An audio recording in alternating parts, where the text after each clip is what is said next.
Olá pessoal, sejam bem-vindos a mais um vídeo aqui no canal da plataforma Moretti.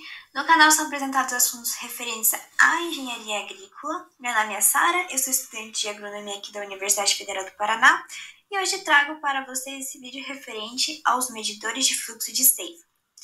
Então, os sensores de fluxo de seiva medem o fluxo de transpiração como a subida da seiva dentro do tecido do xilema. As medições podem ser feitas em caules, troncos, galhos ou perfilhos. Um dos principais objetivos da medição do fluxo de seiva é o fato de eles serem usados como indicador de estado hídrico da planta. Então, a medição de fluxo de seiva é um método usado para avaliar o uso de água nas plantas, como já falado, e isso é de forma confiável e aplicada rotineiramente em estudos. Então, se apresentam dois métodos de medição de fluxo de seiva. Um é o contínuo, que usam o aquecimento constante, e o outro é impulsos de calor, quando um pulso de curta duração, entre 1 a 8 segundos, é aplicado à haste. Além desses, os métodos mais usados são o de compensação ou balanço de calor, o de dissipação térmica, o de temperatura máxima e o de razão de calor. Dependendo do método, os sensores podem possuir de 2 a 4 sensores que medem variações de temperatura. Em um ou vários pontos após ou durante a aplicação de calor e a mudança de temperatura em resposta ao aquecimento. Então, ele é usado para estimar a velocidade da seiva. Cada método possui vantagens e limitações, entretanto, até hoje nenhuma técnica foi considerada universal. O método de balanço de calor, ele envolve a solução do balanço de calor sobre uma seção da haste, no qual é aplicada uma energia constante ou variável para aquecer continuamente o tecido, e esse método ele requer entradas de energia significativas, o que pode ser uma desvantagem em locais remotos. No método de temperatura máxima, a determinação da velocidade da seiva é baseada no tempo em que a temperatura medida a uma distância axial a jusante do aquecedor se torna máxima. Então, existe a desvantagem de não conseguir distinguir entre baixas ou nulas densidades de fluxo.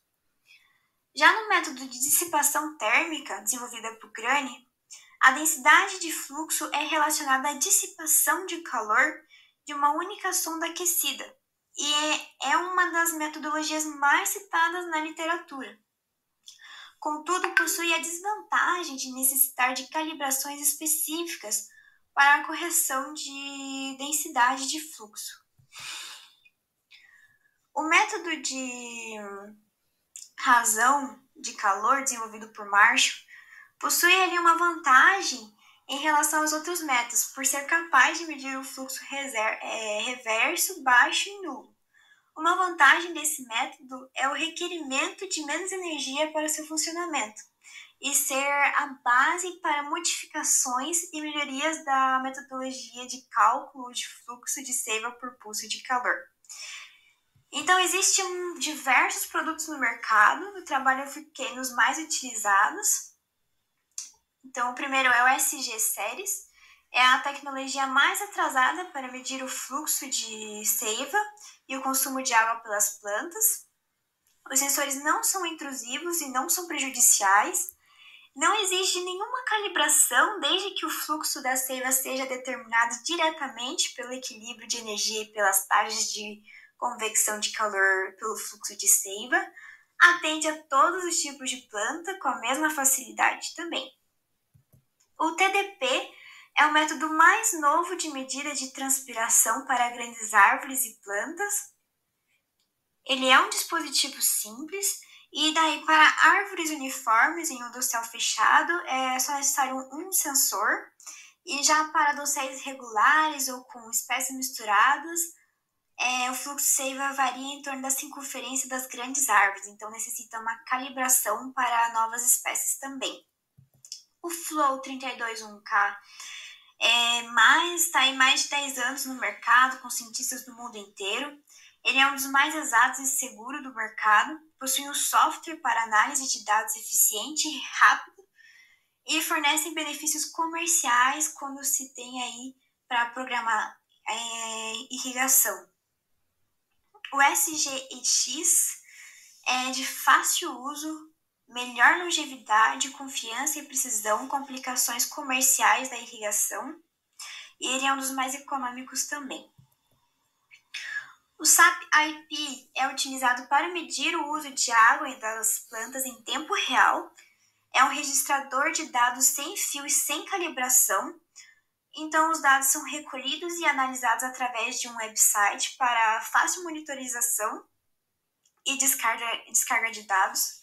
É uma solução excelente, de baixo custo e fácil de instalar para investigação de campo. O SAP-IP TDP é um sistema que engloba as vantagens do medidor SAP-IP e o TDP. Ele é bem completo, versátil, flexível e mede o fluxo de seiva das plantas, a velocidade da seiva, a umidade do solo, o clima e a temperatura das folhas simultaneamente. O SF é um sensor grande melhorado. As medições do fluxo de seiva resultantes são significativamente mais precisas e o importante ponto de referência do fluxo de seiva zero permanece estável por longos períodos. E ele permite a detecção do fluxo de seiva noturno.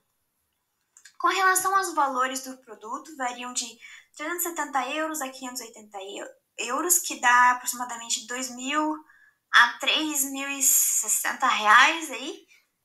Tem outros modelos, mas normalmente as empresas pedem que você solicite um orçamento a eles. Sobre as principais aplicações dos medidores, tem grande importância ali as relações hídricas das plantas e fisiologia vegetal. Então, medir o fluxo de seiva é uma técnica popular entre os fisiologistas vegetais e ecohidrologistas para quantificar a precisão do uso de água pelas plantas e uso diário total.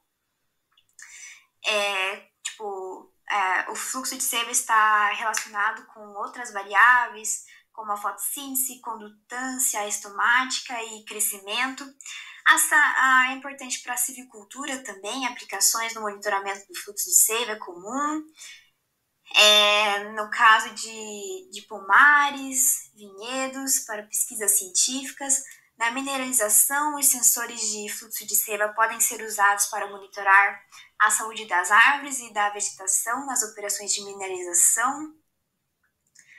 Para a gestão da água urbana, muitas vezes existe a necessidade de gerir de forma mais eficiente o escoamento de águas pluviais urbanas, as águas residuais. Os urbanistas e os conselheiros locais estão cada vez mais recorrendo às árvores para a gestão de água urbana. Captação de água também. Muitas das nossas áreas de captação de água são densamente florestadas com árvores que podem transpirar. A quantificação do fluxo de seiva e a escala dos resultados ao nível da paisagem podem fornecer dados sobre uma importante fonte de procura de água nas bacias hidrográficas. E a saúde e doenças das árvores, né? As taxas máximas de áreas de fluxo de seiva diminuem em árvores estressadas, insalubres ou que sofrem de doenças. Então, esse foi o trabalho. Eu agradeço aqui a atenção. Até a próxima.